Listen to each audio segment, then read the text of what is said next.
Welcome back to the sports booth. It is me, Hughesy. We are doing Would You Rather Rugby Union edition. Hughesy, I've got a list of a lot of things to discuss with you, and I want you to tell me what you'd rather do. Yeah. Well, look. To start off, fuck, marry, kill, marry Charlie Gamble, have relations with. Look, I don't know.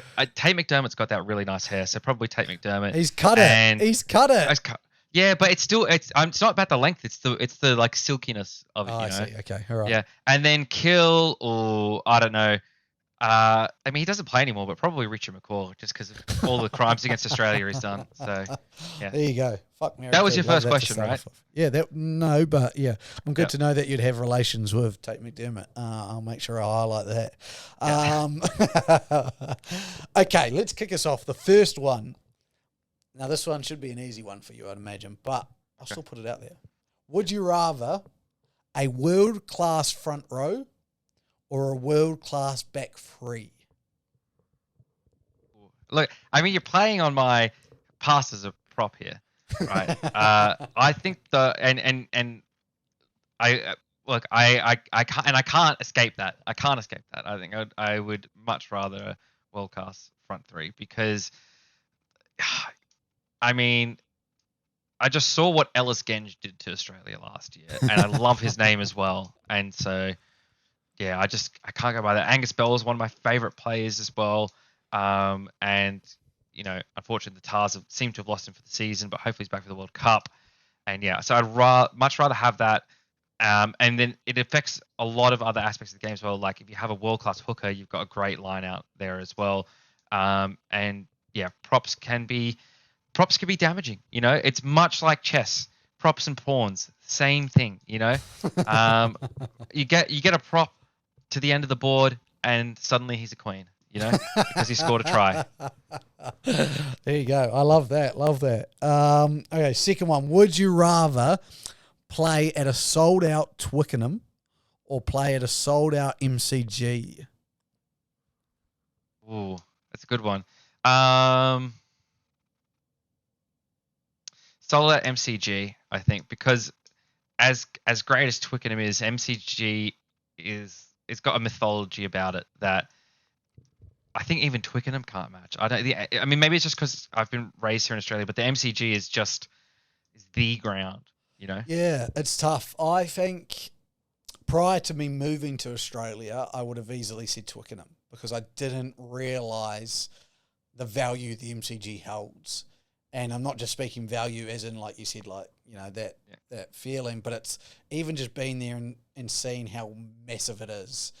And imagine that 110,000 Now, strong. I will add an addendum to this because I have been to Twickenham and I've sat in the stand. I actually sat in the Royal booth at Twickenham, not while there was a game on, just while it was empty.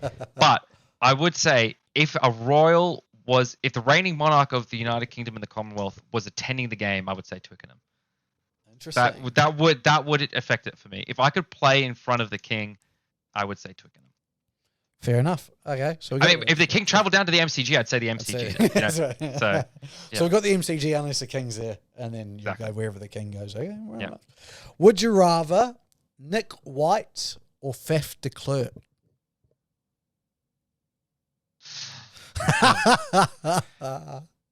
Both irritating.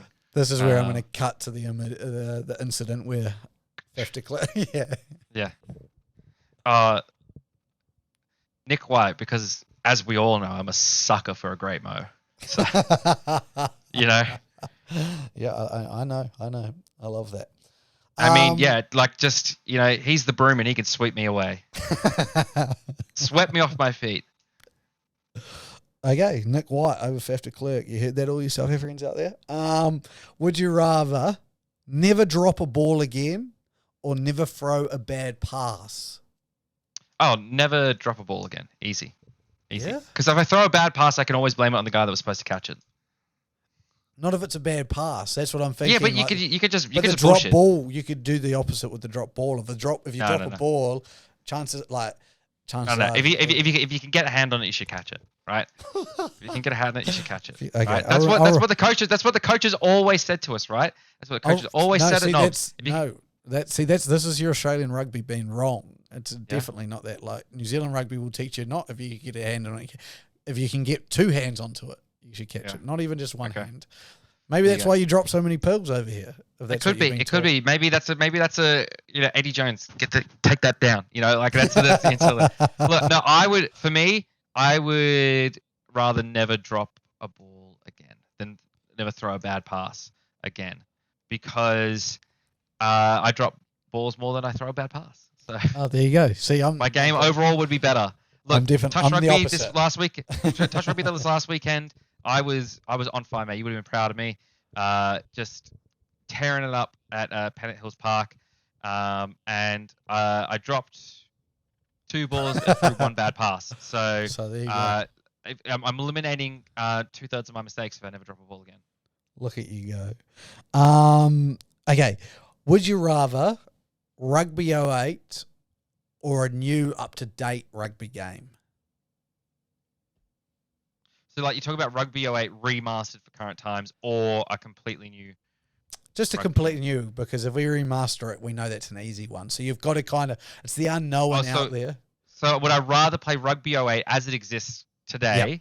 Yep. Or a new rugby game? Yep. Probably a new rugby game. Interesting. Because I've played so much Rugby 08. so much Rugby 08. I think I legitimately have played every Super Rugby franchise in the game and led them to a Super Rugby title. That's just how much I enjoyed that game. Do you reckon you'd be up there for world records hours of Rugby 08 play? No, not even close, because everyone loves Rugby 08. Right? I'm just a standard Rugby 08 fan. Oh, you're a standard. I see. I would be up there. I would have been up there. I would have been well and truly up there. I would say new game, because I think it's the problem with rugby. We're stuck too much in the past sometimes. We need to be forging ahead, forging a new future, and seeing what the future holds rather than resting on past glories. Well, yeah, if you can talk to EA and they can develop a better fucking new game, then we'll just get the guy that did the voice again. EA Sports. It's in the game. It's in the game. Yeah. Following on our gaming chat, would you rather have 99 speed, as in the best overall speed, or 99 power?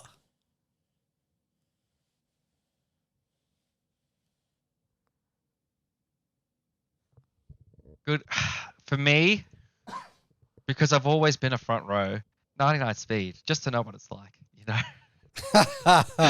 Look, I'm not that slow anyway, but I feel like my current play style, I feel like I'm the story of the ugly duckling that grows up to be a beautiful swan. I feel like that, but I just haven't made it to the swan stage yet, because I'm elusive. I just need that top end speed to really set myself to that next level, and to complete my transformation to the swan. There you go. So I'm a swan in a duck's body at the moment, and so I'd like to see what that 99 speed is like, just to know.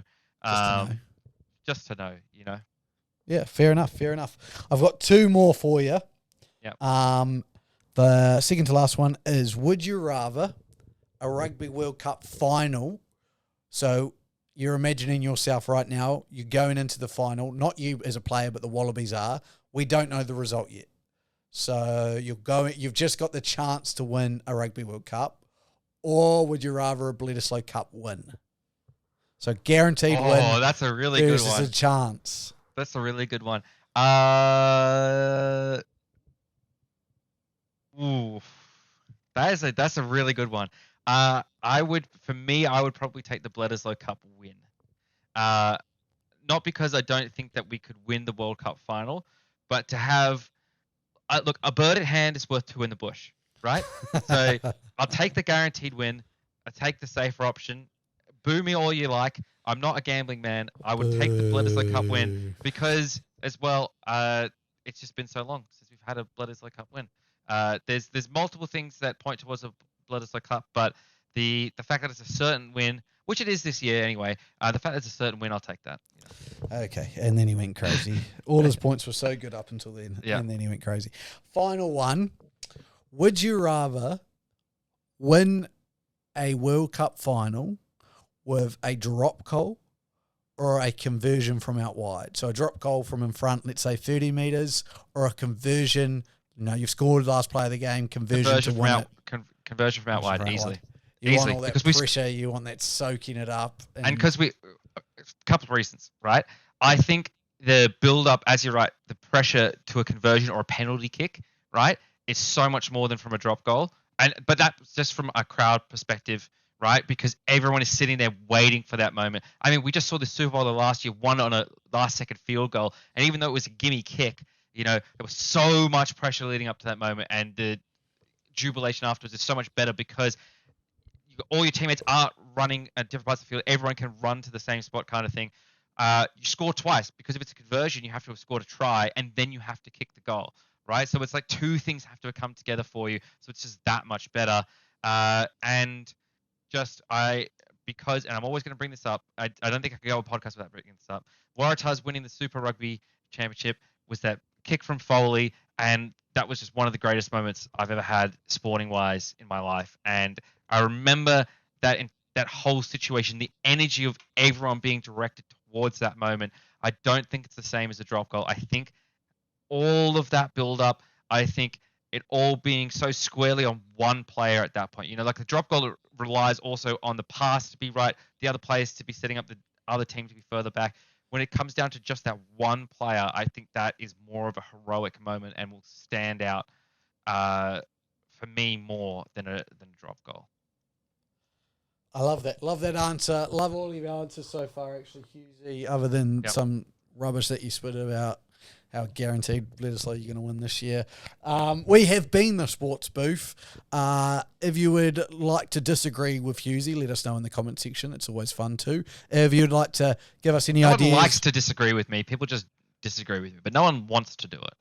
I enjoy it. I thoroughly enjoy it. It's probably one of my most favourite pastimes. Have you got any other ideas for Would You Rather?